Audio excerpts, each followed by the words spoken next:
E aí, minha gente, vamos para a nossa terceira aula sobre cefaleias. Vamos falar um pouco sobre cefaleias secundárias, aquelas onde existe algum fator provocando as crises de dor. Nesses casos, nós temos que nos basear num exame físico e neurológico bem feitos e numa história bem feita. Sempre que houver relação temporal entre um fator e o início das crises, por exemplo, o paciente teve um trauma crânioencefálico e a partir de então começou a apresentar cefaleia, nós temos que investigar se não é uma cefaleia atribuída a um trauma crânioencefálico e investigar melhor esse paciente. Cefaleias súbitas e intensas, como nós falamos nos sinais de alarme na aula de introdução, podem estar relacionadas à ruptura de aneurismas, hemorragia subaracnoide. A gente comentou sobre isso na aula de doença cerebrovascular, então checa lá, curte a nossa aula para ver. Podem estar relacionadas a fatores vasculares.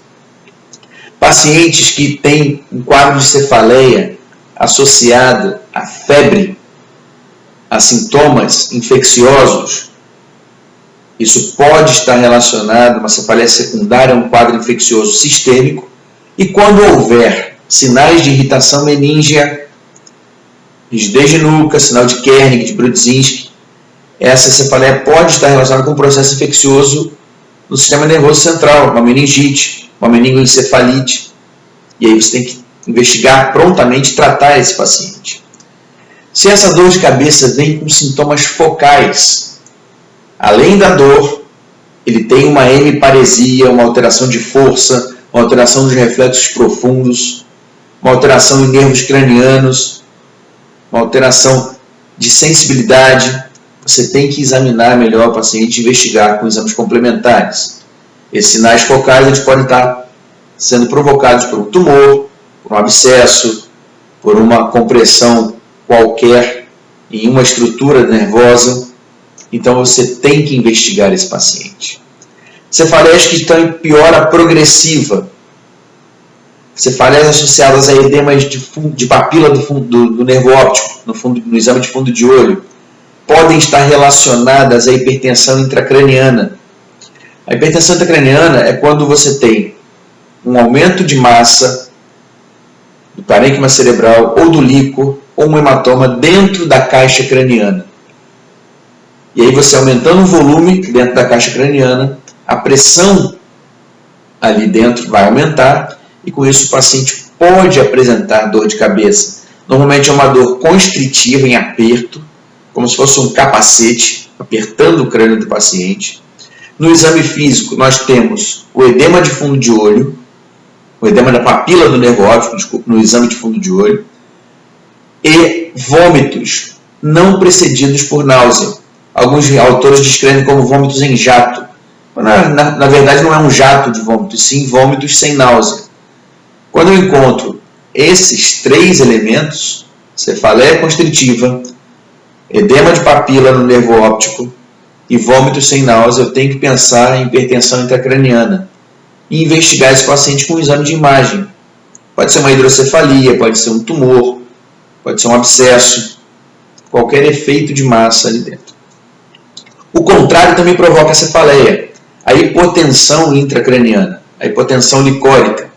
Pacientes após um procedimento de punção lombar, paciente que tem fístulas licóricas, o volume do líquor reduz e esse paciente pode apresentar cefaleia, principalmente quando ele está em ortostase, quando ele fica de pé. E a dor desaparece quando ele deita. Isso é um indicativo de cefaleias ligadas à hipotensão intracraniana. Também devem ser investigadas e tratadas para que o paciente possa melhorar desses sintomas. Sempre que eu encontrar um sinal de alerta na anamnese, eu tenho que investigar esse paciente para afastar uma cefaleia secundária. E lembrando que muitas cefaleias secundárias podem ser parecidas com as cefaleias primárias. E o que vai diferenciar é uma boa anamnese identificando os fatores de risco para cefaleias secundárias. Tá certo? Um outro grupo de dores que acometem a região crâniofacial são as algias faciais ligadas à neuralgia do trigêmeo, por exemplo. Nesse caso, a dor ela não acomete todo o crânio, e sim um dos ramos do nervo trigêmeo, que é responsável pela sensibilidade da face. Pode ser o ramo oftálmico, o ramo maxilar ou o ramo mandibular. O mais comumente acometido é o ramo mandibular. As dores são de curtíssima duração, tipo choques, que seguem o trajeto do nervo. Normalmente o paciente descreve essa dor como um raio em dia de sol, está tudo bem, e de repente ele começa a sentir crises de dor frequentes nesse segmento, tá? Qualquer um dos segmentos de ramos do trigêmeo. É uma dor intensa, curta, porém ela pode se repetir várias vezes durante o dia. Na grande maioria das vezes, o paciente tem mais de 50 anos, quando se inicia o quadro. As investigações complementares podem não identificar um fator causal. Em uma pequena parte, nós encontramos uma alça vascular em contato com o nervo trigêmeo, é isso que desencadeia as crises. E em outros casos, uma cefaleia, uma algia facial secundária à compressão do nervo, por um tumor, por uma outra estrutura qualquer. O tratamento é com neuromoduladores, carbamazepina, principalmente, para estabilizar a bainha do nervo, evitar a despolarização e as crises de dor. E em alguns casos mais intensos, as cirurgias são necessárias para bloquear a dor ou para afastar a alça vascular do nervo.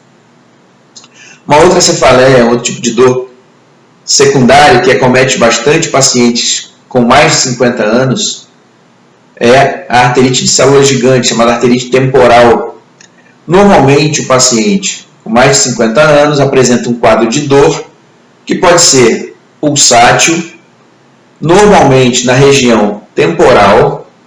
Essa dor é associada ao engurgitamento e endurecimento da artéria temporal superficial, que fica visível, palpável e dolorosa.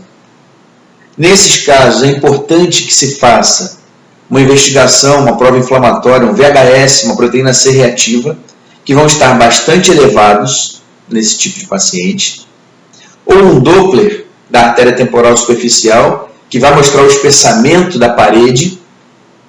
Normalmente, esses pacientes têm a produção de anticorpos contra a elastina na parede vascular, e é isso que causa essa alteração inflamatória na artéria.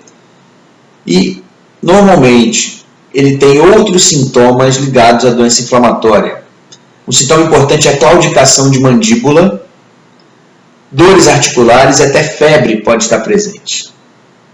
Então, você tem que investigar em paciente com mais de 50 anos, além de exames de imagem para investigar as dores de cabeça, tem que fazer um VHS, que é a proteína C reativa. Por quê?